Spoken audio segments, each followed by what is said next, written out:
cha-cha, télé, cha-cha. Comme așa va, crușa, crușa. Comme chat, lola, lola. Yeah, yeah, hacha, yeah, yeah, hacha. Salut. Aujourd'hui, mort qui divin, c'est la Saint-Gédo. Bonne fête à tous les jets d'eau. Bonne fête à tous les jets d'eau. Plusieurs téléchatteurs inquiets nous ont demandé où était passé le bon moment. Eh bien, qu'ils se rassurent, il n'est pas loin. Brosdur, Présent. vous êtes content de votre nouveau collaborateur? Formidable. Je ne peux plus m'en passer. Les archives n'ont jamais été aussi bien rangées. Il vous sert à quoi, bon moment? Nous visionnons tous les documents et selon l'intensité de la lumière, je sais ce qui plaira encore au public. S'il s'allume, je garde. S'il reste éteint, je jette. Mais malheureux, il ne faut rien jeter. Ce qui ne plaît pas au public aujourd'hui lui plaira peut-être demain. Rassurez-vous, Madame Lola, il n'est resté éteint qu'une seule fois. Et c'était quel sujet? Bougez pas, je récupère le film dans la corbeille à papier et je l'envoie sur l'antenne. Téléchat écoute? Il n'y a personne au bout du fil. Mais je voulais te demander si tu as pensé à l'autre téléphone. Quel autre téléphone? Tu sais, un petit copain pour moi. Et puis, ça ferait plus riche dans le nouveau studio d'avoir 2 téléphones. Plus tard, Duralo, je n'ai pas que ça à faire.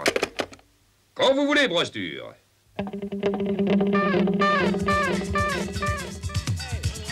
Le carnaval des objets, organisé par la SPO, la Société protectrice des objets, a eu beaucoup de succès.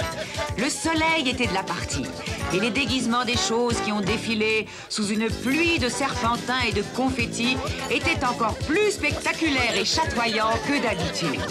Au rythme des sambas endiablés, tout le monde put se défouler à sa guise des fatigues d'une année bien remplie. Malheureusement, en fin de soirée, encore trop de violence. Plusieurs pots cassés. C'était un peu de leur faute. Il s'agissait en effet de pots de terre qui avaient eu l'imprudence de se costumer en peau de fer. Mais il est très bien ce reportage. Qu'est-ce que le public lui reproche, bon moment? Oui, les images ne sont pas mal, mais le commentaire... Qu'est-ce qu'il a, le commentaire? Il est un peu tartignol. C'est un commentaire d'époque, quoi. Ni trop précis, ni trop flou. C'est bien mon avis. On a eu des trucs plus moches où vous étiez allumés. C'est peut-être la fatigue. Après 4807 documents, on n'a plus le même enthousiasme. Ah bon, je préfère ça. Pourquoi essayer de le cacher? Les objets lisent de moins en moins. Afin de les encourager à lire plus, Téléchat vient de créer le prix de la bibliothèque. Notre premier lauréat est un pied de table. Grouchat est allé l'interviewer au salon. T'es branché, Micmac? Oh, c'est sol renfermé ici. Il devrait ouvrir les fenêtres. Normal, c'est un salon littéraire, faut pas de courant d'air. Lion du pied de la table, que représentent les livres pour vous? L'équilibre. C'est grâce aux livres que je suis calé. Comment avez-vous découvert la lecture? J'étais plus court que les autres, je faisais branler la table, j'avais besoin de soutien moral.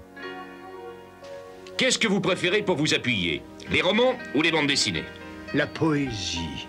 Pour régler la bonne hauteur, on peut arracher les pages sans que ça change l'histoire. Tandis qu'avec les romans policiers, on enlève la page où il y a le nom de l'assassin et on est marron. Et vous-même, vous n'avez jamais eu envie d'écrire? C'est déjà fait. Sous la table avec les muses, sous la table je m'amuse.